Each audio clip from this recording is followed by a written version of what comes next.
I am now going to be leaving the United States of America and will be traveling to an island in the Far East. That island happens to be a country with technology and entertainment. That country is Japan.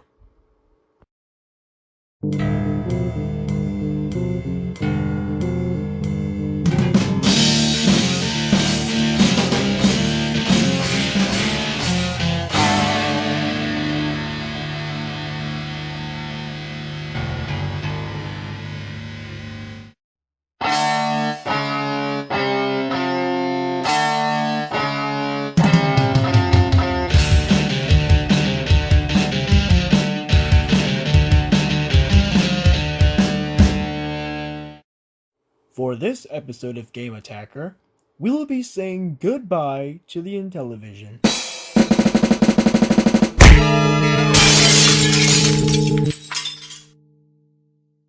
and saying hello to a newcomer. Today's game is going to be Bomberman. That's right, Bomberman. This is a certified classic by a Japanese company called Hudson Soft, which no longer exists. Most people are familiar with the NES and the Super Nintendo version, but we're not going to be looking at those platforms. Instead, we're going to play Bomberman on a platform that... Look, if you're a freedom-loving patriot, you're not going to know this computer. Anyways, say hello to the MSX. What the heck is an MSX? The MSX is kind of confusing to talk about. It's really more of a brain inside millions of computers made by various manufacturers. The MSX was made by Microsoft. Yes, this Microsoft.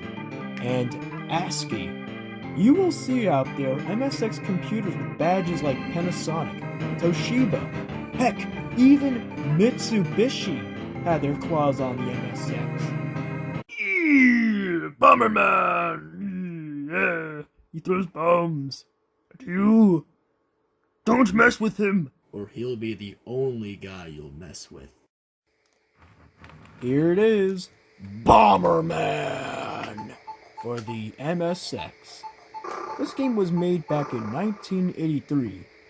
You'll never forget it because it's shown at the bottom. This game is dramatically different than what we're familiar with. Bomberman would usually have a jumpsuit on that makes him look like an astronaut. In this game, however, he looks like an explorer. A dull, boring, unoriginal explorer. Something you would see in, let's say, Minor 2049er. Or how about Donkey Kong?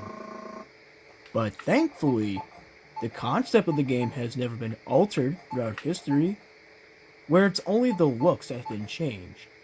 So that's pretty good. In the game, you play as Bomberman! Bomberman, look at him. And your goal is to wipe out the enemies. By doing that, you think our little protagonist can throw the big blue bombs at the...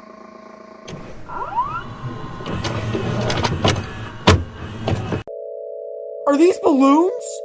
With emotions?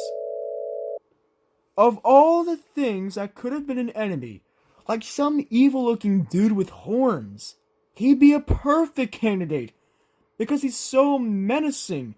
You just want to wipe him off the planet because you know he might do something evil. But no! Balloons! What a brilliant idea!